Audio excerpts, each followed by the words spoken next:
Alors, d'abord, je voulais faire une confession publique. C'est qu'en août, je lisais Autobiographie d'Alice B. Toklas de Gertrude Stein, mais je la lisais en numérique dans une traduction de Bertrand ou Bernard Fay, qui était un proche de Gertrude Stein. Donc c'est une traduction historique, mais chaque fois, je butais parce que je ne retrouvais pas les rythmes et sonorités, les jeux formels anglais. Et puis plein de fois, il y avait des petites erreurs. Alors j'avais pris un phare, je vous dis, mais comment ça se fait qu'un bouquin aussi important, il n'y ait pas eu de retraduction?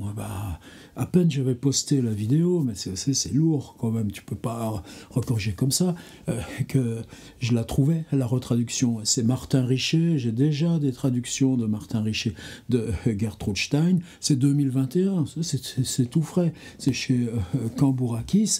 Alors, évidemment, j'ai repris le livre sur les passages qui m'intéressaient le plus.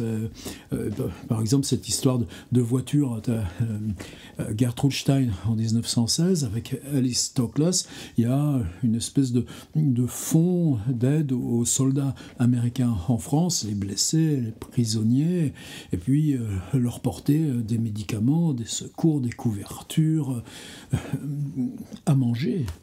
Et elles font venir une voiture Ford des USA. Ouais, elles font installer en France la carrosserie qui la transforme en camion. Et je vous mets la photo. Et à partir de là, on a 20 ou 30 pages qui sont hallucinantes parce que c'est leur traversée de la France dans tous les sens, mais par des petites routes, et par les arrêts en montagne, et puis les hôtels de fortune, et puis bien sûr les pannes, et puis toutes les rencontres là dans cette France déstabilisée, des soldats, des militaires, il y en a partout. Et l'art de Gertrude Stein, comme au tout début, avant que je vous parle d'eux, là c'est toujours et la petite voiture, et la petite voiture, et la petite voiture, c'est une espèce de continuité avec la voiture, continuité récurrente, et en attendant viennent toutes ces images-là. Alors, à quoi ça ressemble? La petite Ford était prête. Gertrude Stein avait appris à conduire une voiture française. Tout le monde disait que c'était la même chose. Je n'ai jamais conduit la moindre voiture. C'est Alice B. Toklas qui est censée parler, alors que c'est Gertrude Stein qui écrit. Mais il semblerait que ce ne soit pas la même chose. Tu vois, l'art de Gertrude Stein, tout le monde disait que c'était la même chose. J'ai jamais conduit la moindre voiture, mais il semblerait que ce soit pas la même chose. Nous sortîmes de Paris pour aller la chercher quand elle fut prête. Et Gertrude Stein la conduisait, évidemment. La première chose qu'elle fit fut de s'arrêter net sur les rails entre deux tramways. Tu vois, l'art de traduire. Juste. Tout le monde sortit pour nous pousser hors des rails. Comment tu peux lire ça sans rire? Les deux tramways, les gens des tramways qui sortent, qui pestent en pleine guerre. Cet énorme camion Ford avec une grosse croix rouge marquée, et ces deux dames respectables, et on s'y met pour les éjecter. Le lendemain, lorsque nous partîmes voir ce qui se passerait, nous parvînmes à aller jusqu'aux Champs-Élysées pour une fois de plus nous arrêter net.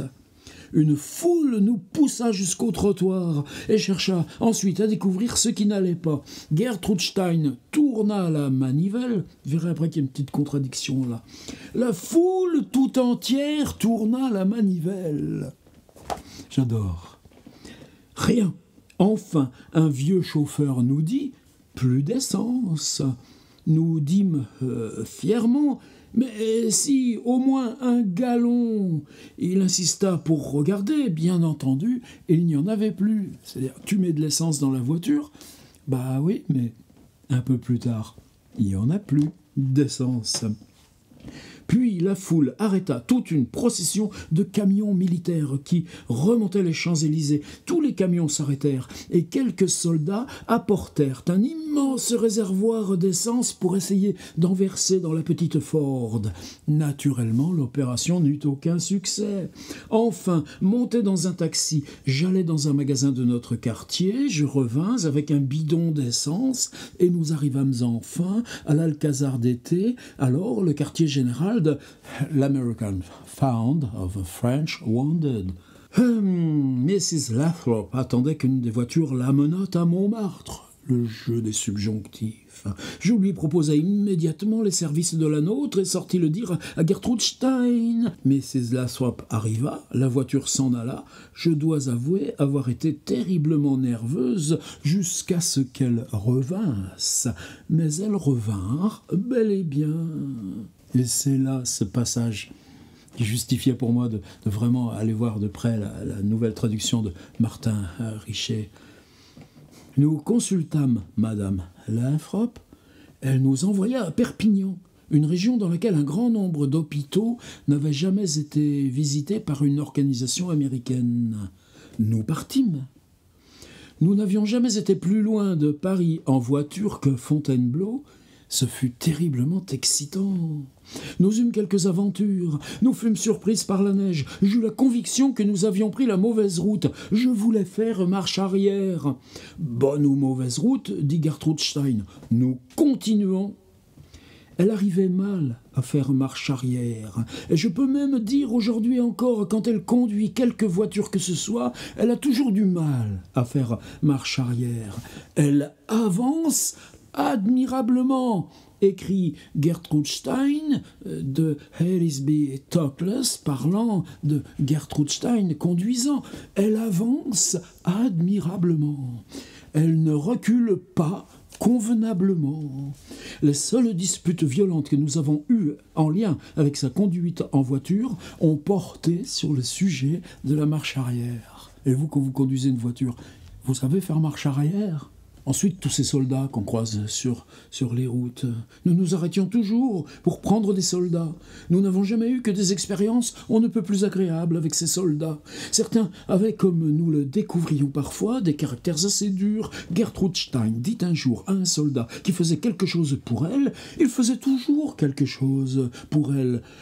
À chaque fois qu'il y avait un soldat ou un chauffeur ou quelque homme que ce fût, elle ne faisait jamais rien d'elle-même. Elle n'a jamais changé un pneu, n'a jamais tourné la manivelle ou réparé la voiture. Gertrude Stein dit donc à ce soldat « Mais vous êtes tellement gentil, gentil et bon. » « Madame, dit-il très simplement, tous les soldats sont gentils et bons. » Cette faculté qu'avait Gertrude Stein de toujours faire quoi que ce fût par tout le monde stupéfiait les autres conducteurs de l'organisation. Madame Lathrop, qui conduisait sa propre voiture, disait que personne ne faisait jamais tout cela pour elle.